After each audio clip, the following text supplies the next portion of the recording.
Hello and welcome to the Outdoorsy Educator podcast, the show where curiosity meets the open road. I'm your host Alasdair, and I invite you to join me as we explore the world through travel, nature, getting outside, and the power of learning.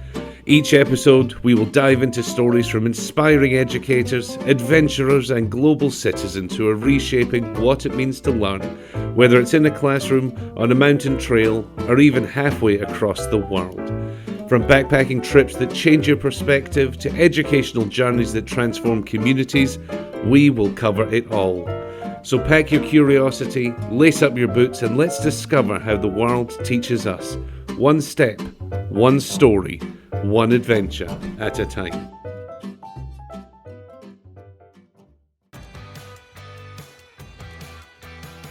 Since 1970, Whole Earth Provision Company has been the Texas outfitter for side quests big and small.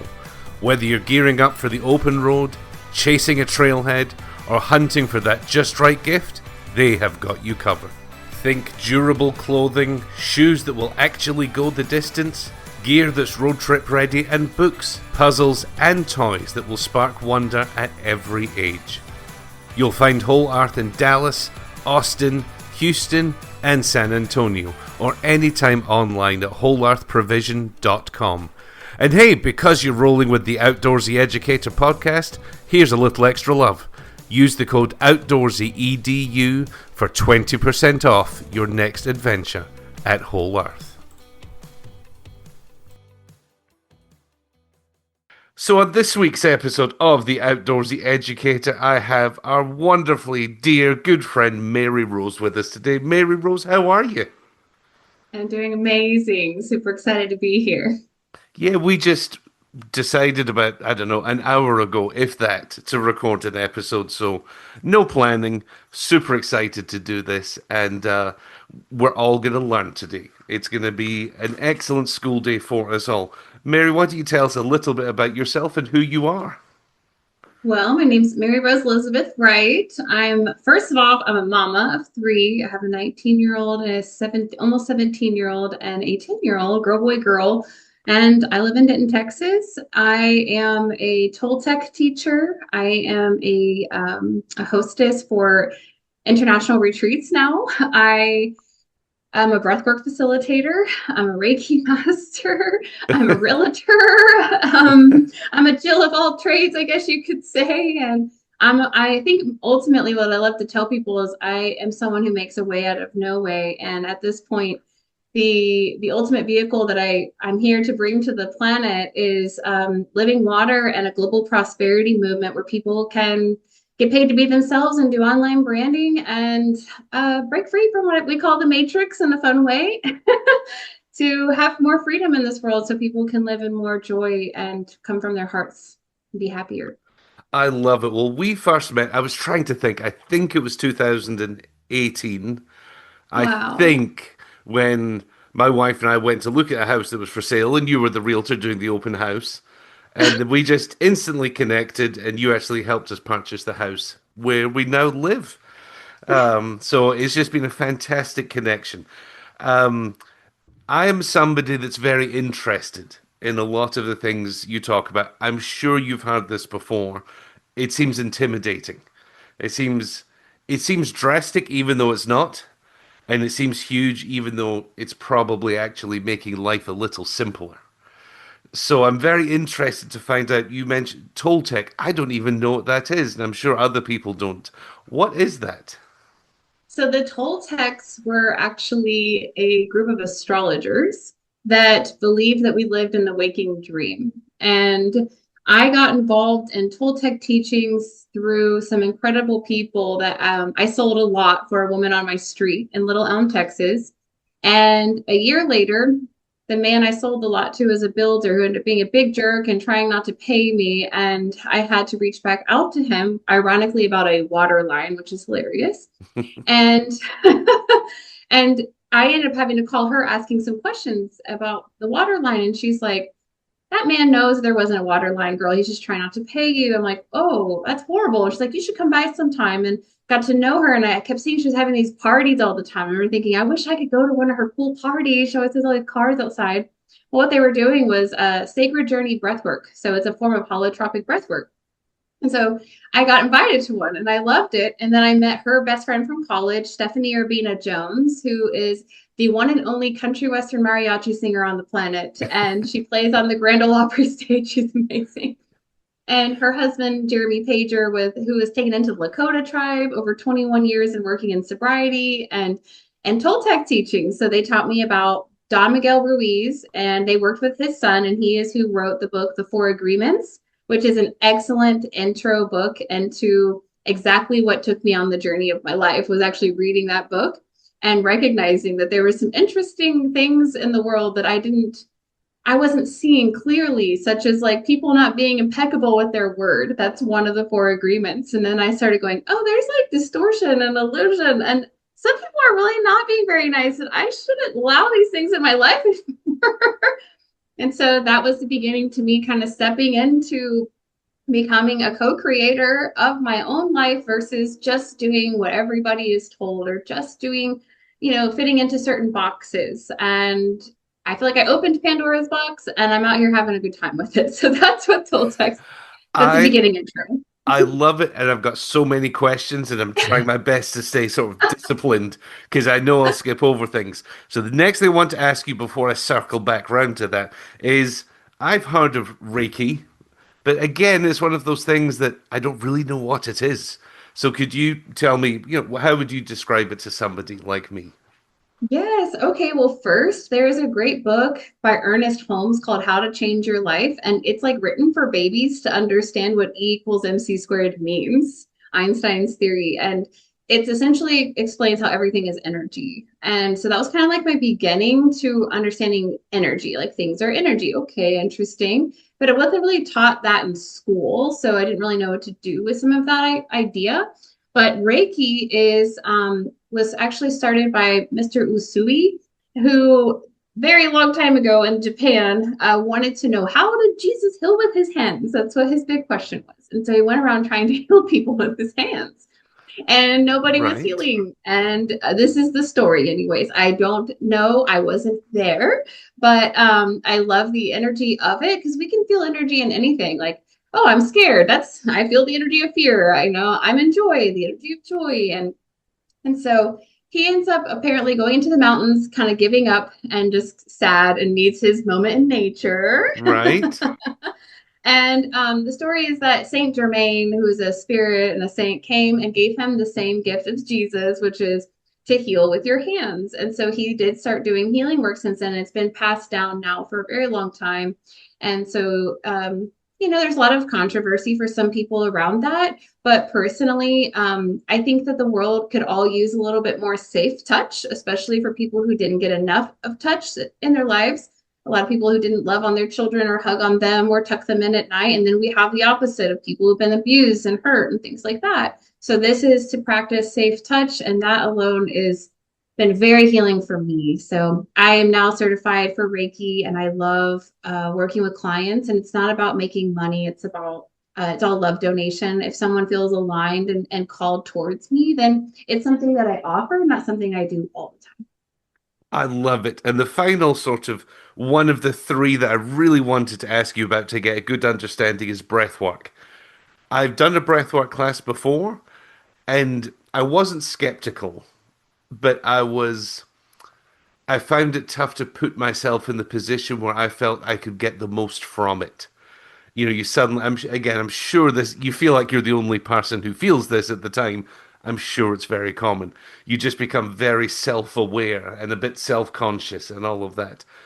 But I got just enough out of it to be dangerous. I was like, all right, there's something to this. If somebody came up to you and said, talk to me about breath work, how would you kind of sum it up for them? Well, I would say, first off, if you just take 6 deep, intentional breaths, knowing that I'm going to set this time aside, I'm going to do this. It doesn't matter what is going on in your life, that alone will show you that your breath is such a powerful tool for how you're operating in your life. And we aren't taught from children, like, hey, children, this is how you breathe through something that's really drastic, or how you breathe through these things. Sometimes people are like, hey, breathe, breathe when someone's in pain, and they kind of intuitively know that part. We don't have to go into pain before we start recognizing that our breath is connected to our nervous system. And our nervous system is how we are regulating ourselves, right? And so the way that we're interacting in the world is going to be a reflection of how well we are in connection with our bodies. And so your breath is a huge part of that. We can feel like time is speeding up or slowing down depending on the breath. And so breath work is an intentional space where you can come and be safe to explore your breath. And the one that I work with is a form of holotropic breath work, which they first started breath work back in the 60s and 70s to replace the use of LSD, because they realized that you can go into a psychedelic state with oxygen and you're not going to die breathing. Wow. Right. And so it's a safe way for people to get out of their heads and get into their bodies and their imagination and let go. And so the form that I work with is not a full 2 hours like they do for holotropic breath work, but an hour long. And we actually use a breathwork set of music that takes you through the Toltec medicine wheel, which is a whole nother thing of your life, which is like, people don't realize it, but even when you wake up every day, it's like you're reborn and then you die at night, kind of, sort of. Like if you look at it like that, you'll Right. recognize you have cycles of your life where you've done that in bigger ways too. Like, oh, that was a whole era of my life. Then I was born Right. into this era of my life. And so what we do is a 1 hour like journey through your life. And the music has no words. It's made to get you out of your mind, so you're not thinking about the dishes and what you got to put together tomorrow. Right. And so you can get into the body, because our body holds the score. Our body's made of water, and water holds memory. And so if you can get into a safe place with, and it might take a couple times, that's very normal for the first time to be like, oh my gosh, what are we doing right now? This is weird. I thought I joined a cult. I was like, what are we doing? What are these people doing? Right. And then, and I didn't have anything happen. I laid on the ground trying to breathe, for an hour. And I remember at the very end, I had a visual, and I drew it on a piece of paper and I put it in the middle of a vision board I ended up creating later. And that started changing my life, connecting with this visual that came through my breath work. So a lot can come up for people in breath work. Their body might start shaking, they can start crying, they might start laughing. Like, it's just a free space to explore that. And oxygen is like our greatest healer around us at all times that we have Right. access to. And we take it for granted. I think we take for granted our most basic resources all the time in regards to healing ourselves and knowing how intelligent our bodies are and to get connected with them. Most people are living in here, and that's it all Mm-hmm. the time, because they haven't been taught that their body is a safe place. And so this can help to loosen that up and be like, oh, this breath work brought up this thing, and it's like, well, why did that come through? Oh, interesting, there's some attachment here. And now people will start to notice things like, oh, well, in my life I have a repetitive pattern of attracting that same situation. It's so wild. So if you really get into it and keep just surrendering into it, you actually teach yourself safety, that like, actually, I made this choice, this isn't about anybody else, I'm here for Right. me. And the less that we have that fear when we walk in the world too, it's just awesome. So I really, really love breath work. It really helped open me up and create safety in my body that I didn't know I was missing. I absolutely love it. So I stepped out of the K-12 public school system last year, but Wow. something I can tell you about that. No, all good news. But something that we had started doing, um, and it was really down to a combination of research proving how wonderful utilizing your breath is, and a lack of equitable resources. I spent a lot of time working with children with behavioral issues and trauma. And, the research showed, we just talk them through some very gentle breathing exercises and miraculous things happened. And I'm very excited that that is now being utilized in public schools. There is some pushback because some people, of course, start to panic and think that these kids are being indoctrinated into a cult because they're being taught how to breathe deeply. But it is that we're seeing the results, and we'll often have like a figure eight on the wall of maybe the office, so they breathe in when they go up, and things like that. And we saw amazing results, and it didn't cost anybody a penny, and it's remarkable how the answers to so many of our problems are right in front of us. And I think that's what's fascinating me, and one of the many reasons, aside from the fact we are good friends, I wanted to talk to you because I think I'm like many people right now. We look outside at the world and we're going, this isn't the world we want. There is division, there's hatred, everything seems polarized to me. Whatever side of whatever it is you fall on, everyone feels like they need to take a side. And then I see little clips of people who don't pretend that life is perfect or it's easy or they're rolling in, stacks of physical money because they've left this. None of it's about that. So I find with the journey that is it safe to say you've started, but you're going to continue for the rest of your life, this journey you're on, because it looks a bit intimidating to somebody like me who's got the house and the job and the this and the sort of a more traditional looking lifestyle.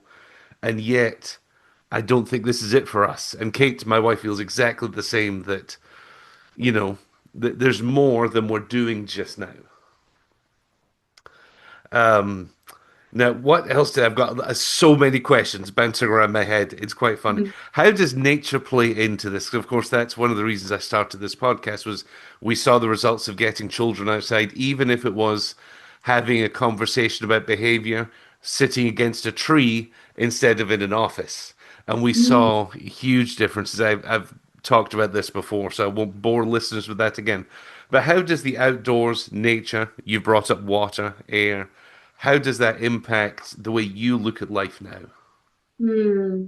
Well, I was really blessed to grow up on the lake as a little girl and lived on lakefront property with a hippie mama. So I spent a lot of time running around barefoot. And I think that that is part of the reason I was called into this later in life. When that was separated from me, I can tell how I started getting sick as a child, like being in my room all of the time, just not playing outside. My dad actually didn't think it was safe for me to ever go outside almost at all, always put fearful stuff on the bed about like things that were happening to girls and all this stuff. And so the fear started coming in, and the less I was outside, the more I was watching TV. And I thankfully I read a lot of books, and I think that was my biggest blessing. But now today, my best recommendation for people to really, really connect with the truth around nature is to read a book called The Healing Wisdom of Africa. And it's by Edidoma Some. And unfortunately, he's no longer with us. I was so upset when I found out about that. Hmm. And he was in the Dagara tribe in Africa, which is one of the last tribes that there are in Africa, actually, which is very sad. And the indigenous culture holds so much medicine for us in regards to connection to nature that we as Westerners have gotten very separated from. And I don't think that it's about right or wrong. I believe in the divine timing of the story that we're all a part of. But what I think is amazing is that we're now weaving these worlds. A lot of people are. There's like a missing spirit world and connection to like the planet and the elements. And then we have what had to happen, technology and advancement, all of this. They're both very cool. And so we Right. get to pull them in and work together now. And we get to do that, which I think is great.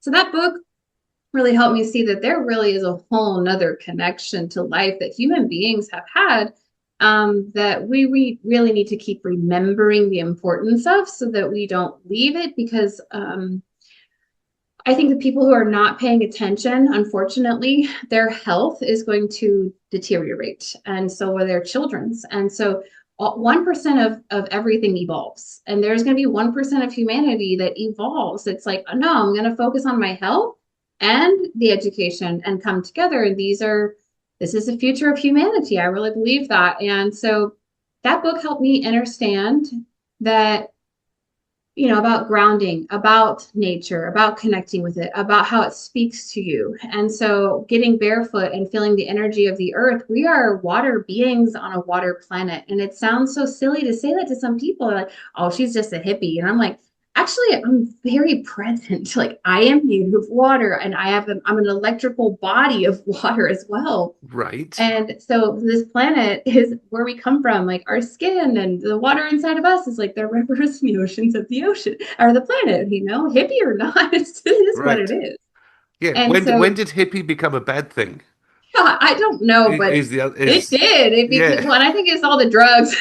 The Right. It hippies, might all the be drugs. right. They've been discredited now. But it's cute. My dad bought like an electrical grounding mat the other day. He's like, "Well, I bought this for my wife, but she doesn't like it. Do you want it?" I was like, "Actually, Dad, I just go outside."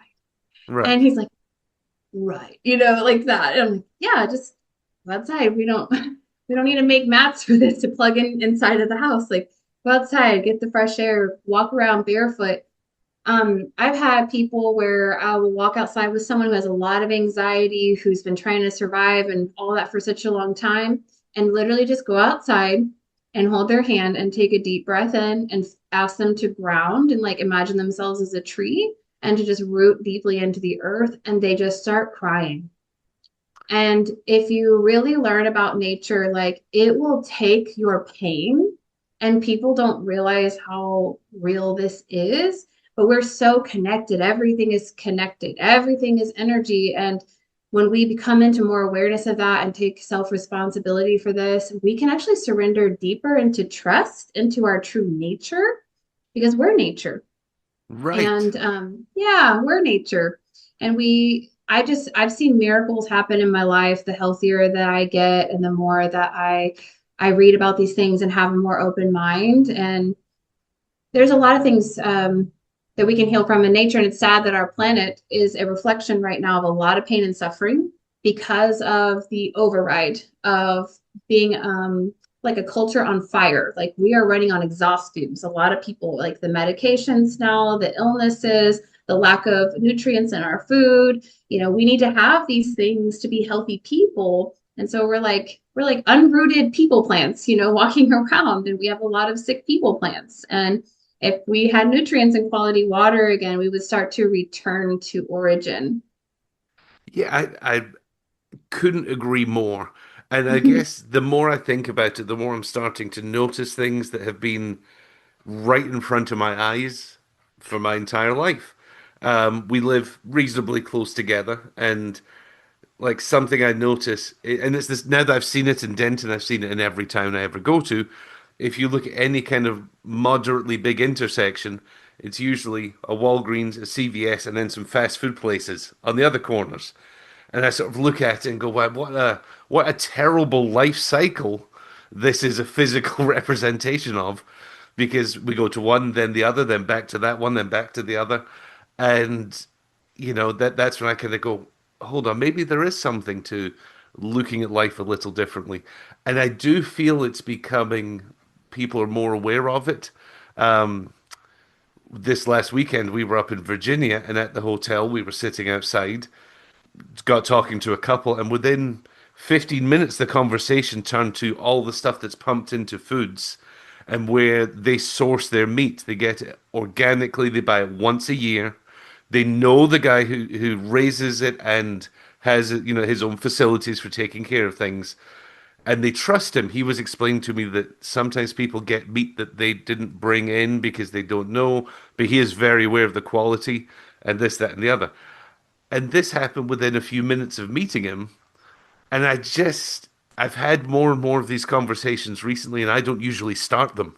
I think it's people are becoming aware of, I don't want to live like this. I don't want to be a statistic and part of the cycle. Something you brought up, which I found really interesting, two weeks ago or so, I interviewed a therapist in Portland. Her name's Amy Fraser, and I don't want to speak for her and get this wrong, but she's a counselor, and she has moved most of her counseling sessions from an office and a couch to the hiking trail. And she goes hiking with her clients. They look for metaphors in nature. They talk about life. They talk about rebirth, seasons, all of these things. And it's safe to say she's seeing incredible results. And this is only going to grow. And I just feel all these different people from different walks of life, You are not a licensed counselor. You do other things, and yet they all keep coming together. I think there's a lesson there. Um, a good friend of mine, you may know the Japanese term, but forest bathing is what I call it, and the name is, and he's fascinated by it, and we've talked about it, and I don't know. I just feel that there is a lot of hope. How do you feel about the world going forward? I actually feel really wonderful. It's taken me some time, though, to recognize that I chose to become a healthier person. And I think that for some people, the hardest part about that is that those who are not ready around you may not necessarily like that. That was the hardest part, was going, I'm going to make changes. Because I remember deciding I wanted to change the way I ate my diet like 10 years ago and literally just being made fun of constantly. And I didn't make it. I went like a year and went back to my old stuff and I gained 30 pounds in a month. Wow. Right. And then like I wanted to quit drinking and it's like, oh, there's no such, you're not an alcoholic, there's no such thing. And I'm like, I'm suffering and hurting and everyone's telling me I'm okay. This is not okay. So I had Hmm. to really like, we have to show up for ourselves. And that's what we're seeing is people who are saying, I'm worth it. My life is valuable. It's not a mistake that I'm here in this time and place. And I am going to say yes to myself. And it's okay if other people think I'm weird, if they think I'm crazy, if they think I'm overthinking things, if they think I'm selfish. That was the one that hurt the most. Like, how could you be so selfish and suck up? I'm like, I don't remember force feeding you nutrients and water, but That doesn't even make logical sense. It's not like I even just disagree with it. It doesn't make any sense. How can this that is be our selfish? programming that comes from even deeper storylines of how so many people got sucked into consumerism since the Great Depression. And I can go into that, but I won't today. It's a whole big thing I've studied. But we've actually been taught to like, well, what are they doing? That kind of thing. The gossipy way is like programmed. It's in TV, it's in movies, it's all of this. It's in our competitions in our schools. It's like not really listening to like who your child is from birth and being like, what do you like to do? Versus like, you need to come here. And if you don't get all these grades, I'm going to be really embarrassed because the neighbors are going to wonder which college you're going to. That's not fair to do to an individual who is, we're all very unique as much as we are similar. And we have to honor this in each other. And the more that you do it for yourself, you will attract people around you who are also looking to do that. It will happen naturally. So I just really want to encourage those who are like thinking about making changes in their life, just know that every person who makes a simple choice every day to do something just a little bit better is all that really matters. It doesn't have to be huge. It can be just what's calling you. Can you listen to that and follow through? Because that's really following our intuition. And that affects all of us every single day. We are all connected in that way. Like one person may have held the door open for someone that was having a bad day. It changes that person who does something else later that keeps them from, you know, not paying attention to the road and not hitting a dog later. You just don't know how it works. But I think that we are, I mean, personally, and I don't care what anyone thinks. I think we're developing heaven on earth. That's what I believe. I think that in the long run, that the people today who say yes to learning about these different ways and teachings and having the willingness and becoming healthier, we're affecting our children who affect the way that they have children. It'll change so much. Like my children are all very conscious of all of these things, and they're not from fear, it's from excitement. It's from excitement, what we get to create, who we get to connect with. And it's all mindset. It really is. And that's why I'm a mindset mentor for the prosperity movement for the water. And getting the quality water is a big part of this too, because water creates life. And it's the currency of actual life, not money. Money is a number, an illusion in our phones that's moving back and forth all over the ethers through exchanges. But the real currency of life is water. And when we return to that in the future, I mean, it's inevitable with the ones that are going to crumble to a system that is collapsing on itself. It's deteriorating. The medications, the processed foods with no nutrients, the big pharma system, all of these big corporations that have run on greed and blackmail, will not be able to sustain because the other people, we're not paying attention to that anymore. It's not about Right. sides. It's about you do you, honey, while that's not Right. fun. I'm going to stay focused over here because I love my babies and my children, and Right. I'm going to think about my future generations. I love that you've come full circle to that because when you were talking about some of the backlash that you received when you decided to change your life, I won't share any details because it was on your personal Facebook page, but you got a lovely message from your son recently that I imagine was a bit of a full circle moment. So, and It I love that was. you just mentioned your children again at the end because I assume everything suddenly goes, man, no, I knew it was worth it, but now I know it's worth it when things like that happen. Yes, Yeah. yes. It wasn't easy coming out of the system and the mindsets of, maybe majority of people at this time, but there are enough people to connect with. Like my Facebook, I almost deleted it right before I started my online branding journey. And I just was so sick of the negativity and the anger and all this stuff. And it was during COVID. And I started listening to mentors who are doing this global prosperity movement. And I just got rid of all those people out of my life. It wasn't easy. It can sound really mean and ugly, but it's not. And it's, guess what? Everyone that was hating on me back then, either they went away and I became a healthier person, or they also turned around and said, you know what? You got something going on here. And people come to me now all the time and go, I never hated on them. I never sent the hate back. That's the big deal. And yes, now my kids are like, Mom, thank you. Thank you so much. Thank you for saying yes to yourself. We are so happy. Like, you're happy, and that makes us happy. And we can only teach our children what we have decided to do for ourselves. Thinking that, that listen, like, do what I say, not what I do thing Hmm. doesn't work. It's they're watching you, and we're made of water. It's a reflection. Your body holds memory. So, what are you showing your children? What are you showing people? It's so much more about the walk and not about the talk. I love that. And again, now that you're talking about these things, it's bringing up little memories I have. I'm sure you've had similar things where one person, perhaps years ago, has said something a certain way or addressed an issue that sticks with you because you're like, man, I like the way they handled that. I'm not going to put your any of your personal business out there. Don't worry. But those I remember years ago, and I'll tell you off air what it was. Somebody suggested you should do something a certain way. You you wanted to do things a different way, and you just said no thanks, but love you, thanks.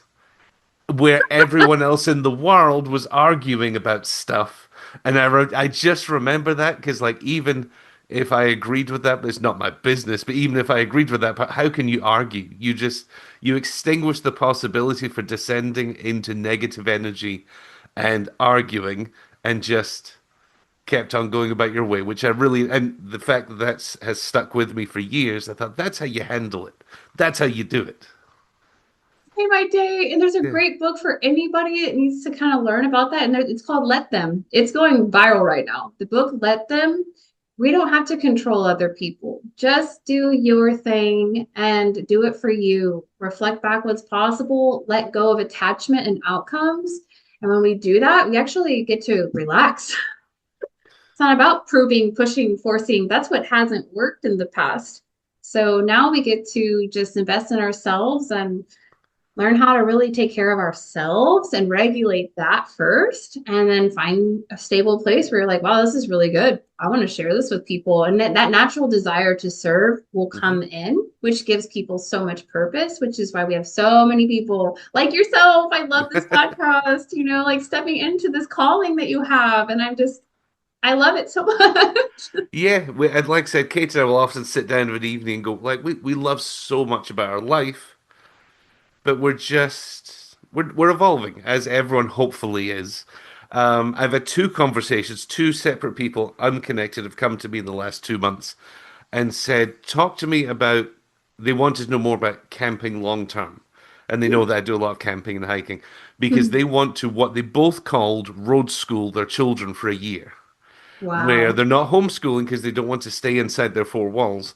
They want to take them on the road for a year, learn on the road, but how do we survive, with basically all we have is our car for a year? They're like, one person said to me, I've got a budget of, I think she said something like $10,000. Doesn't matter.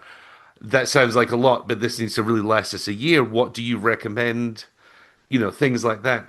And I think it's because people want something a little different. And I love that. Even if it's something I would do or not do, doesn't matter. The fact that people are wanting to grow and evolve. I think is super, super cool. And it all comes together, I believe, with getting back to who we are as human beings. Yes, people are thirsty for life. They're tired of repetition and their souls are, not being fed. It's like, Hmm. okay, eventually, like, can I do something else? There's got to be more. That's what I kept asking. I was like, there's just got to be more. There is just got to be more. And I loved being a realtor. I loved Hmm. helping people buy homes. I loved all that. But it was interesting because for me, I didn't have a choice. The market crashed on me, and I kept pulling these oracle cards that said I was gonna have a career change. And I'm like, oh heck no, I'm not. I lived in a homeless shelter at 19 with a baby. Like, there's no way I'm gonna have a career change. I make $100,000 a year now, and everyone hated Right. me for it too. Like, I got successful, and then everybody hated me for that, Right. jealous and mean. And so the next thing you know, I just followed my intuition. I had $250 left. And that's when I got started with online branding. And then, there's something magical about really coming home to your desire. Because when you do that, it's actually proven, like when people first fall in love, they're actually proven to be more psychic. Like they will know certain things on tests. And so it's the same thing. Like when you find your path and your soul purpose, you light back up. And we actually are like, we reflect light from ourselves. It's proven Hmm. through a microscope that they've used for outer space to look for planets and stuff. They put it on people and we're reflecting light. And that's why we need light food. We need light water. It's a part of our energy source. And you'll see like a healthy person looks more lit up and somebody suffering from drugs and alcohol is gray. And so it's really awesome that when you just listen to the calling. It comes through synchronicity, and there's a great book called The Celestine Prophecy, and I think it's a really good activation. It's a fictional book, but it's like fictional, but it isn't. It's very Right. interesting, and it starts to activate this way of being able to see life because if you slow down enough, you'll see there are little signs for people for everyone to find a different path that is going to make your life a beautiful journey, which doesn't mean you won't have challenges and you won't have problems, but Of you see course. it in a different way. And we learn to alchemize, which is like turning it into for you versus to you mindset. Remember the first time I said, Dad, do you think things are happening for us or to us? He said, what the heck? you know? Right. And now my dad is like alongside me, like, let's go. What are we doing? Like, I thought you were crazy 4 years ago, but now I'm like, can I come to Bali too? Right. Right. But it took, going through a lot of, we call it initiation in the Toltec world, like initiation. Okay, this is coming up. If your vision is to do all of this, then what's stopping you and why? And really taking a look at that and seeing, like, well, is there some unhealthy pattern here?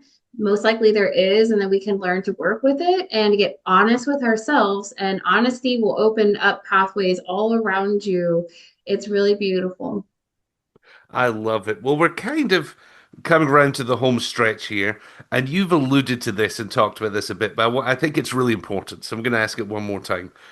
What kind of world do you want to leave for our children? I want to leave a world where children are able to live in their dharma, meaning that they can feel free and safe and fearless, that they can share their gifts of who they really are and what they love to do. Because I really believe that when children are doing what they love, and they excel that they will turn that into something so beautiful. And because of the internet and the freedom that we Hmm. have to create limitless incomes and generational wealth, I really see people creating their own brands online. And my daughter's already doing it at 19 and going to do what they love, sharing it with the world so we can reflect back what's possible to each other by saying yes to ourselves and continuously reflecting this back until we live in a world that um, I hope to have a picture of me in my great great great great grandchildren's home that's like, this is the lady that like broke out of the thing, and why we are, living connected to the planet, eating healthy food, drinking from the rivers and streams again, and in peace and healthy bodies and able to evolve into whatever humanity is going to look like in the future. Who knows? Yeah, it's funny. I happened to stumble across a reel this morning. It's a lady who lives in the woods. There's a stream. There's a cabin, and she said that she made the decision that she just wanted to smell like campfires and not chemicals. And so Yeah. it's funny you mentioned like it, and that kind of stuck with me. But it's a good metaphor for lots of things as well as being something to actually think about. Mhm. I've got three final questions for you before we kind Okay. of wrap this up. I'm fascinated to hear this answer from you. How has your definition of success changed over the years? Because you've obviously had a Mm. major career and life change. I believe that success is how you feel in your body. If you feel at peace and you feel safe and you feel healthy and like that's true success. Because everything else will follow suit from there. So that's it. I love it. You've mentioned several books, and often I ask people about a book that's had a particular impact on their life. So I'm going to pivot and ask you about a piece of music. If I ask you for one piece of music that's had a huge impact on your life, what comes to mind straight away? Let It Be by the Beatles. It doesn't get much better than that. Mm-mm. I love it. And my final question for you is if the weather's cooling down here, hopefully this next week, if you were going to go on a 10-mile hike with anybody in the world, your partner is excluded because that's the default answer. Dead or alive, somebody you've met, somebody you haven't met, famous, not famous, Hmm. doesn't matter. Anyone in the world you could go for a 10-mile hike with and ask them questions. Who would you like to go hiking with? David Bowie. Man, you didn't hesitate for a second. I love that. Do you care to share why or keep it secret? Sure. David Bowie is the Labyrinth movie. The Labyrinth is my Yeah. favorite movie. And Right? I really feel like that movie, I started to realize I was living the message of that movie because in the end, she says, return the child that you have stolen. And I really feel like my inner child was stolen from me throughout most of my life and returned now because I feel safe in my body now because of the amount of healing work I've done and the people I've gotten around and the inner work that I've done. And so I think it's very fascinating that he chose to be that part in the movie of the masculine in that way, but also his I want to jam with him, he's Right? incredible and and he wrote that song Star, what is it? Starman, right? Mm-hmm. And so one time I was sitting on my rooftop with a radio that was turned off. I was looking at the stars, and all of a sudden, that radio turned on all by itself. And in the beginning of that song, he says, and then the radio turned on and said, and I was like, You're wondering what's happening. Yeah. and I had never heard that song, and I was one of his biggest fans, but I didn't know that song. I thought it was one of his biggest fans. And it was Right. all about like how the children will dance, and I love boogie. it. I love it. If people have questions, if they are interested, they want to ask you about something, what's the best way to find you? Facebook, Mary Rose Elizabeth Wright, and just send me a message. Wonderful. Well, we will send people that way. Mary Rose, it's been wonderful to connect this way again. Thank you so much. Thank you. Thank you again to this week's guest, and I hope today's episode was as enjoyable for you as it was for me, and perhaps even inspired your next adventure. If you did enjoy the show, please be sure to subscribe, leave a review, or follow us wherever you get your podcasts. You can find more information at theoutdoorseyeducator.com or follow us on Instagram, TikTok, or Facebook. Until next time, thank you so much for listening to the Outdoorsy Educator podcast.